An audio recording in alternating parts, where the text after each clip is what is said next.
नमस्कार साथियों, मैं रमेश मान ऑनलाइन प्लेटफॉर्म पे आपका हार्दिक स्वागत करता हूं।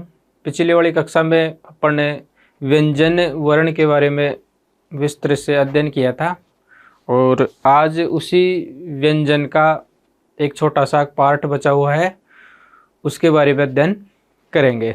तो मैं पिछली वाली कक्षा का थोड़ा सा आपको रिवाइज करवाता हूं। पिछली वाली कक्षा में अपन ने पढ़ा था व्यंजन ध्वनियों का वर्गीकरण, और वर्गीकरण में अपन टॉपिक पढ़ रहे थे पर्यतन के आधार पर। जी हाँ, पर्यतन के आधार पर। पर्यतन के आधार पर मैंने व्यंजनों को दो भागों में विभाजित किया गया था, जिसमें पहला था अभ्यंतर पर्यतन और दूसरा था बाह्य पर्यतन। जी हाँ, बाह्य परिवर्तन, इसके बारे में मैंने आपको बताया था। अभ्यंतर परिवर्तन के आधार पर मैंने व्यंजनों को 8 भागों में विभाजित किया गया था। और बाह्य परिवर्तन के बारे में बताऊं तो बाह्य परिवर्तन के आधार पर व्यंजनों को 2 भागों में विभाजित किया था, जिसमें पहला था कंपन के आधार पर, कंपन या नाद, और दूसरा था प्राणवायु के आधार पर।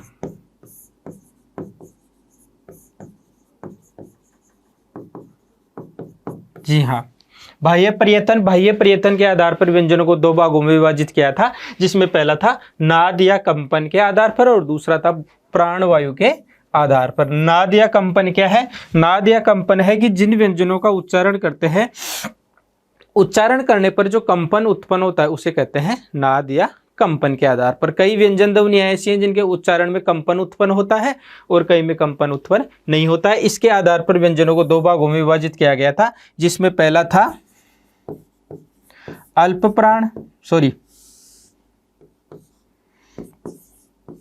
अघोष और दूसरा था घोष व्यंजन। और प्राणवायु के आधार पर विभाजित किया गया था, जिसमें अल्प प्राण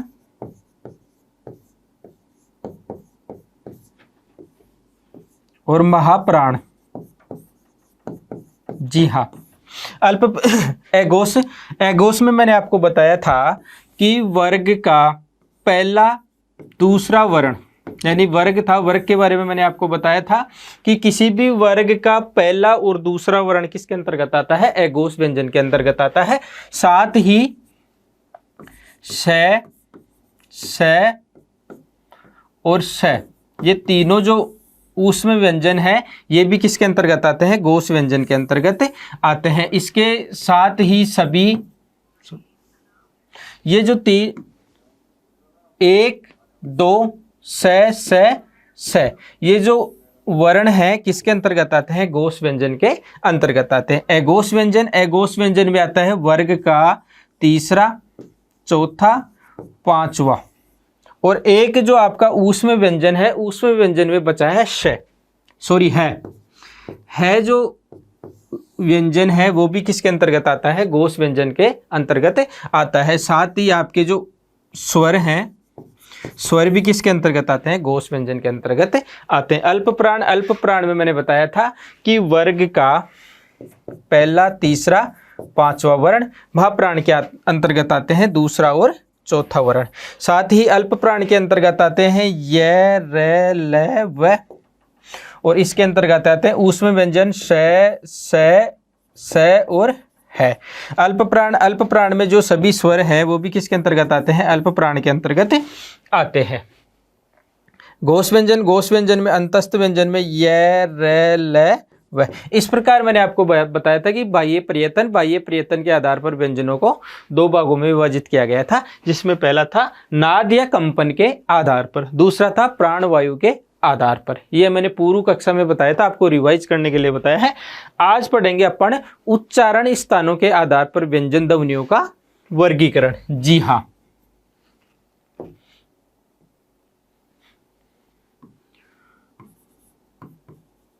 उच्चारण स्थानों के आधार पर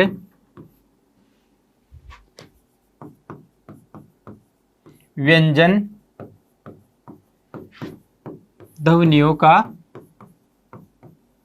वर्गीकरण। जी हाँ, आज का टॉपिक है उच्चारण स्थानों के आधार पर व्यंजन ध्वनियों का वर्गीकरण। यानी जो मुख के जो स्थान है, ये मुख है, इस मुख के स्थान है जैसे कंठ, तालु, मूर्धा, दंत, होस्ट। ये जो मुख के अवयव है, ये मुख के स्थान है, इसके आधार पर व्यंजन ध्वनियों का वर्गीकरण करेंगे। यानी कौन से व्यंजन है जिनका उच्चारण कंठ के माध्यम से किया जाता है, कौन से व्यंजन है जिनका तालु से, किसका मूर्धा से, किसका दंते से, किसका होस्टों से। इसके आधार पर आज अपन व्यंजन ध्वनियों का वर्गीकरण करेंगे, जिसमें सबसे पहला है कंठ के आधार पर। जी हाँ, कंठ के आधार पर व्यंजन ध्वनियों का वर्गीकरण, यानी किन ध्वनियों का वर्गीकरण वो उच्चारण कंठ के आधार पर किया जाता है। बात करूं तो कंठ के आधार पर स्वरों का उच्चारण स्थान मैंने बताया नहीं था, क्योंकि स्वरों का स्थान इसलिए नहीं बताया था कि व्यंजन ध्वनियों को साथ पढ़ेंगे तो दोनों एक साथ याद रहेंगे। तो कंठ के आधार पर ए, आ, कै वर्ग। वर्ग मैंने बताया था कि एक वर्ग के जो पांचों वर्ण है वो किसके अंतर्गत आते हैं, इसके अंतर्गत आते हैं। इसके साथ ही है विसर्ग, यानी ये जो ए है, आ, कै वर्ग के जो सभी वर्ण हैं वो किसके अंतर्गत आते हैं, इसके अंतर्गत आते हैं। कै वर्ग की बात करूं तो कै वर्ग में आते हैं आपके कै, खे, गे, गे। जी हाँ, ये कै वर्ग के जो प्रथम चार वर्ण हैं, ये प्रथम चार वर्णों का उच्चारण किसके माध्यम से किया जाता है, कंठ के माध्यम से किया जाता है। जो साथ ही जो स्वर हैं ए और आ, इसका उच्चारण भी किससे किया जाता है, कंठ के माध्यम से किया जाता है। विसर्ग का उच्चारण भी कंठ के आधार पर किया जाता है, और जो है वर्ण है उसका उच्चारण स्थान भी क्या है, कंठ है। याद हो गया कि बात साफ है। अपन पढ़ रहे थे उच्चारण स्थानों के आधार पर। उच्चारण स्थानों के आधार पर मैं पहला बता रहा हूं आपको, कंठ के आधार पर, यानी किन व्यंजन ध्वनियों या स्वर ध्वनियों का उच्चारण कंठ के माध्यम से किया जाता है। तो इसमें मैंने बताया ए, आ, कै वर्ग, और कै वर्ग के की प्रथम चार वर्ण कै, खे, गे, गे। इसके साथ ही है वर्ण है वह विसर्ग का उच्चारण किसके माध्यम से किया जाता है, कंठ के माध्यम से किया जाता है। दूसरा है तालु।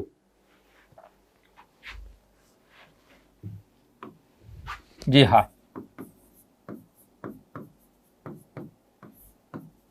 तालु के आधार पर। तालु यानी कौन कौन से वर्ण व्यंजन ध्वनियां हैं जिनका उच्चारण तालु के माध्यम से किया जाता है। इसमें है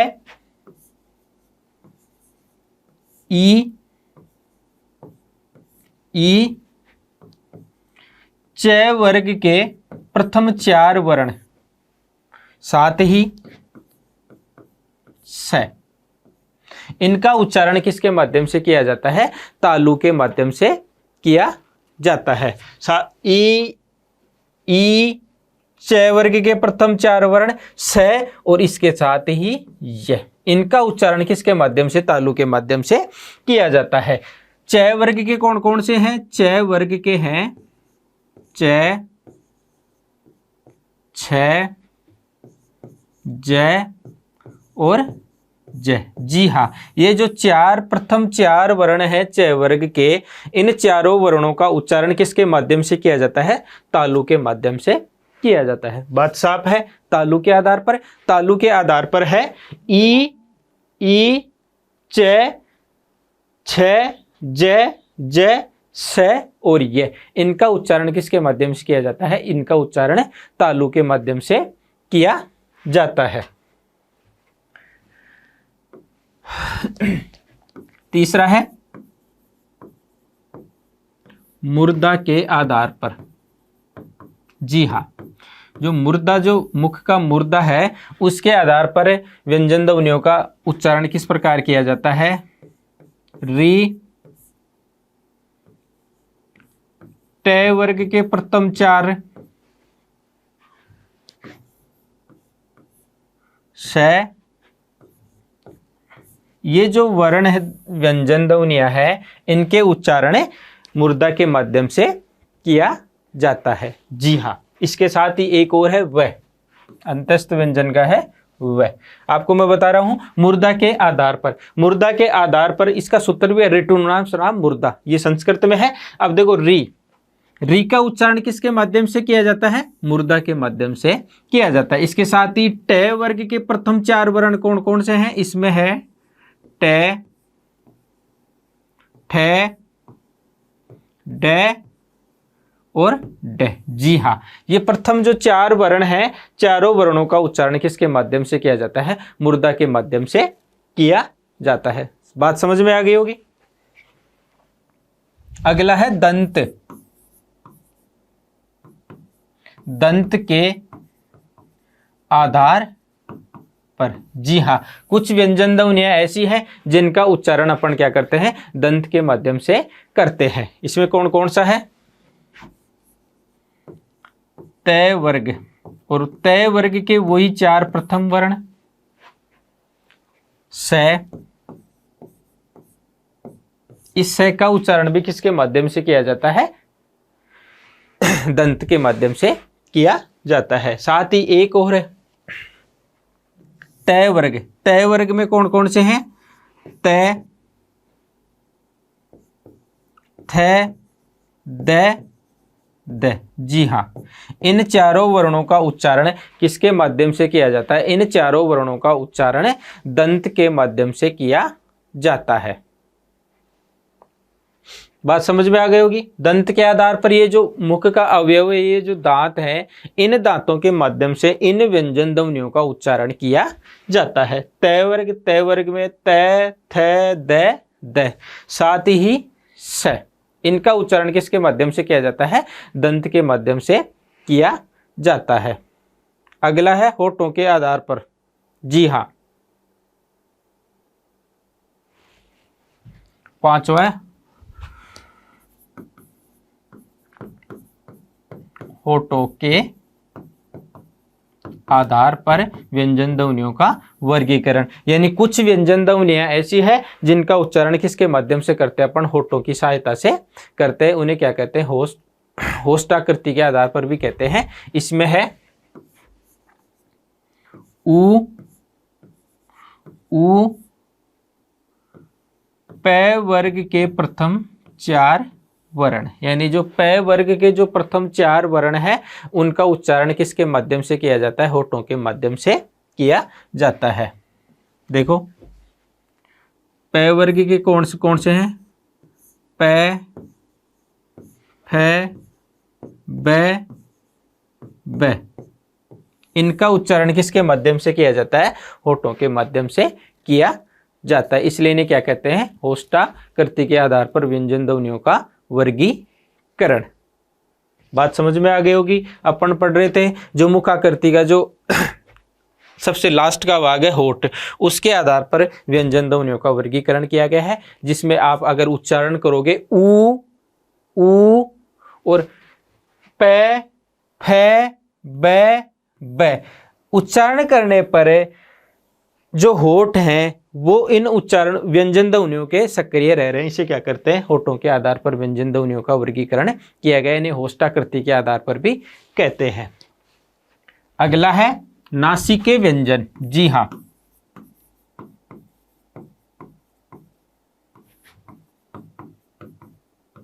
जी हाँ, नाक के आधार पर, यानी कुछ व्यंजन ध्वनियाँ ऐसी है जिनका उच्चारण करने पर मुख के अवयव व हवा नाक से बाहर निकलती है, उसे क्या कहते हैं? नासिक व्यंजन कहते हैं। इसके अंतर्गत आते हैं वर्ग का पंचम वर्ण,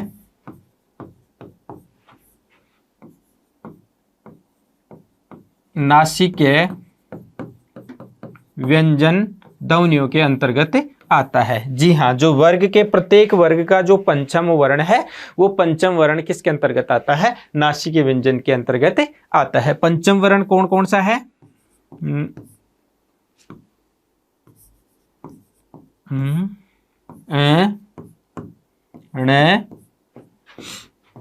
न, म।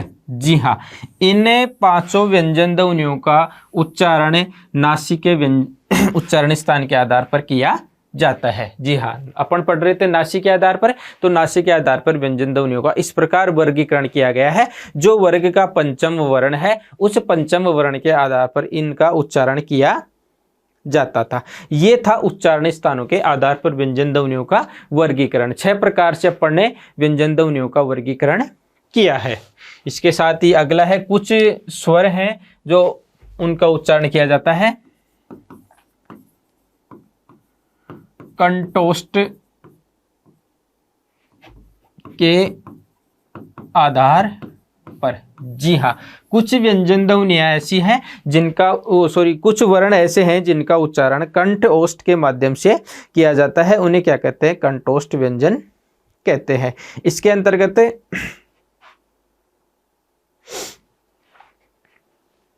जो आपके दो स्वर थे ओ और औ, इनके उच्चारण में कंठ और ओष्ठ का प्रयोग किया जाता है, इसलिए इन्हें क्या कहते हैं? कंठोष्ठ ध्वनियाँ कहते हैं। स्वर बताए थे मैंने आपको, स्वरों के अंतर्गत उच्चारण स्थानों के आधार पर अलग अलग इसलिए नहीं बताया था कि व्यंजन और स्वरों को एक साथ पढ़ोगे तो याद भी आपको आसानी से रहेगा। तो अपन बात कर रहे थे कंठोष्ठ के आधार पर, तो कंठोष्ठ के आधार पर ओ और औ जो स्वर ध्वनियाँ है उनका उच्चारण किसके माध्यम से किया जाता है? कंठ और ओष्ठ के माध्यम से किया जाता है। 8वां है कंठ तालु। जी हाँ, कुछ व्यंजन ध्वनियाँ ऐसी है जिनका उच्चारण कंठ और तालु के माध्यम से किया जाता है, इसलिए क्या कहते हैं? इन्हें कंठ तालु कहते हैं। इसके अंतर्गत आते हैं, कंठ तालु के अंतर्गत आते हैं ए, आई। ये जो दो ध्वनियाँ हैं इनका उच्चारण किसके माध्यम से किया जाता है? इनका उच्चारण स्थान कंठ और तालु के माध्यम से किया जाता है। बात समझ में आ गई होगी आपको। अपन पढ़ रहे थे व्यंजन ध्वनियों का वर्गीकरण, और व्यंजन ध्वनियों का वर्गीकरण इस प्रकार से किया गया है। आपने देखा होगा है और विसर्ग, है और विसर्ग को काकल्य की श्रेणी के अंतर्गत भी रखा गया है, यानी इनका उच्चारण स्थान किया जाता है। तब कई जगह आपने देखा होगा काकल्य वर्ण जो है और वह व्यंजन है उनका स्थान किसके द्वारा किया जाता है? काकल्य ध्वनि भी कहते हैं, क्योंकि कंठ के नीचे जो काकल्य स्थान से होता है उस कारण इन्हें काकल्य व्यंजन भी या काकल्य ध्वनियाँ भी कहते हैं। इसके साथ ही अब अपन बात कर रहे हैं संयुक्त व्यंजन।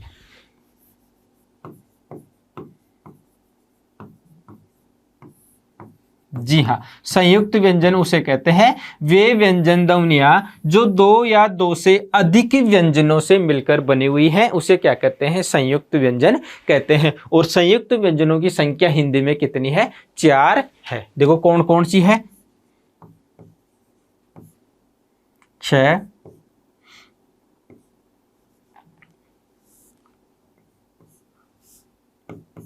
श, ज्ञ,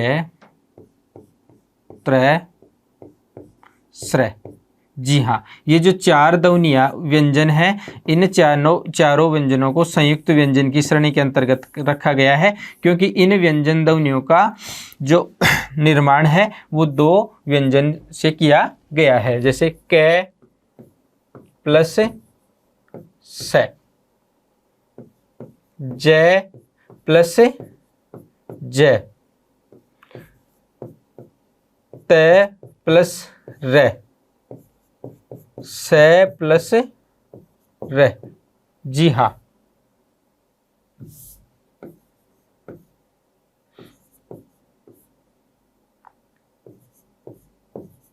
ये जो संयुक्त व्यंजन है, इन संयुक्त व्यंजनों का निर्माण इस प्रकार से किया गया है। बात समझ में आ गई होगी। क्षत्रज्ञ, ये जो है क और स के माध्यम से इसका निर्माण किया गया है, जय और जय के माध्यम से इसका निर्माण किया गया है, त्रय का निर्माण तय और रे से इसका निर्माण किया गया है, श्रेय का से और रे से इसका निर्माण किया गया है। आपको पता होगा कि कोई भी व्यंजन होता है वो स्वर के माध्यम से बोला या लिखा जाता है। यहां पर मैं बात करूं श की, तो इस स में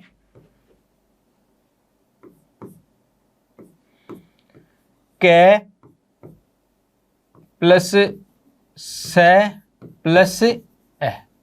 जी हाँ, इस प्रकार इसका टुकड़े करने पर होता है, क्योंकि व्यंजन ध्वनियों को स्वरों की सहायता से बोला जाता है, और जिन व्यंजन ध्वनियों में स्वर नहीं है उनको अपन हल के बारे में मैंने बताया था, हल या चिन्ह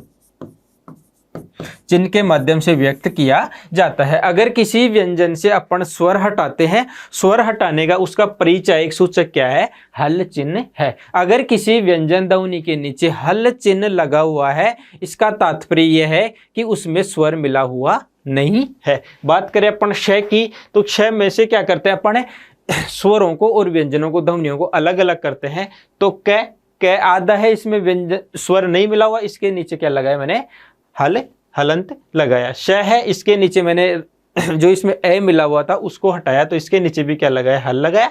और ए है, ये क्या बच गया? स्वर बच गया। इस आधार पर व्यंजन ध्वनियों का वर्गीकरण किया गया है। अब बात करते हैं देवनागरी लिपि में। तो हिंदी देवनागरी लिपि में वर्णों की संख्या कितनी बताई गई है? वर्णों की संख्या है 52। देखो किस प्रकार 52 वर्ण है वो मैं बात करूं।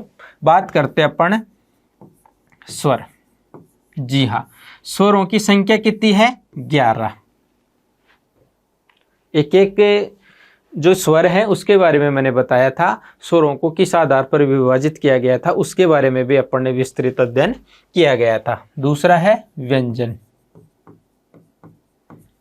व्यंजनों की संख्या कितनी है? व्यंजनों की संख्या है 33। जी हाँ, जो 33 व्यंजन है उनको अपन ने 3 भागों में विभाजित किया गया था: स्पर्श व्यंजन, अंतस्थ व्यंजन और ऊष्म व्यंजन। इसके साथ ही है संयुक्त व्यंजन। संयुक्त व्यंजन अभी मैंने आपको बताए, संयुक्त व्यंजनों की संख्या है 4। जी हाँ, इसके साथ ही मैंने बताया था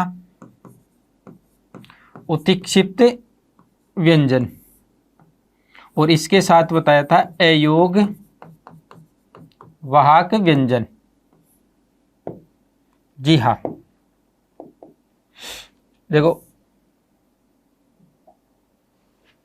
उत्क्षिप्त व्यंजनों की संख्या है 2, अयोग वहां की संख्या है 2। इस पे आधार पर जो हिंदी वर्णमाला है, हिंदी वर्णमाला में जो वर्णों की संख्या 52 बताई गई है वो 52 व्यंजन है। यानी स्वर कितने मिले हुए हैं? स्वर है 11। व्यंजन कितने हैं? व्यंजन है 33। संयुक्त व्यंजन 4 और अयोगवाही व्यंजन कितने हैं? 2 व्यंजन है। उत्क्षिप्त व्यंजन 2। इस प्रकार व्यंजनों वर्णमाला में वर्णों की संख्या कितनी है? 52 है। पिछली 2 कक्षाओं में अपन ने बात की थी वर्णों की। वर्णों में मैंने बताया आपको स्वर, स्वर के बाद बताया व्यंजन, और व्यंजन ध्वनियों का वर्गीकरण किस प्रकार किया गया है। आज अपन ने बात की वर्णों की संख्या। तो हिंदी देवनागरी लिपि में वर्णों की संख्या कितनी मानी गई है? 52 मानी गई है, जिसमें 11 स्वर, 33 व्यंजन, संयुक्त व्यंजनों की संख्या है 4, उत्क्षिप्त व्यंजनों की संख्या है 2, और अयोगवाही जो वर्ण है उनकी संख्या कितनी बताई गई है? 2 बताई गई है। इस प्रकार हिंदी देवनागरी लिपि में वर्णों की संख्या 52 मानी गई है। अब आपने एक नाम और सुना होगा, व्यंजन गुच्छ।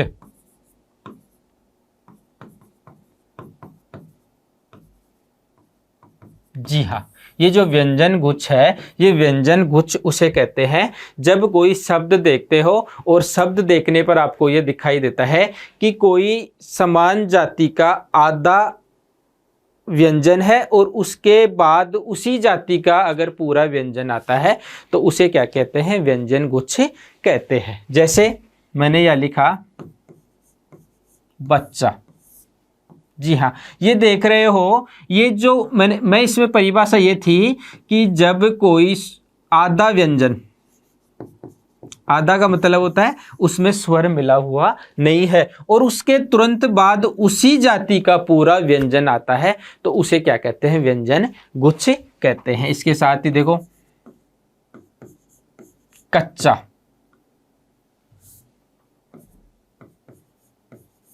ये था कच्चा। इसमें भी देखो समान जाति का आया, आधा स्वर आया, आधा व्यंजन आया, आधा व्यंजन के बाद उसी जाति का पूरा व्यंजन आया तो इसे क्या कहते हैं, इसे कहते हैं व्यंजन गुच्छ कहते हैं। कई बार परीक्षा में प्रश्न आ ही जाता है व्यंजन गुच्छ किसे कहते हैं। तो ये थे व्यंजन गुच्छ। इसके अतिरिक्त व्यंजनों में कुछ आगत ध्वनियाँ भी हैं। उन आगत ध्वनियों का मतलब ये है कि ये अरबी फारसी भाषा से आए हुए शब्द हैं, इसलिए क्या कहते हैं, आगत ध्वनियाँ। जी हाँ, आगत ध्वनियाँ ये हिंदी भाषा में अरबी, फारसी भाषा से कुछ वर्णों को लिया, इसलिए क्या कहते हैं, इन्हें आगत ध्वनियाँ कहते हैं। आगत ध्वनियाँ कौन सी है, आगत ध्वनियाँ क और क के नीचे ये है नुक्ता पर, नुक्ता भी बोलते हैं इसे। क के बाद है ख,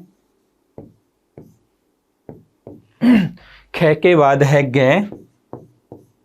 ग के बाद है ज और ज के बाद है फ।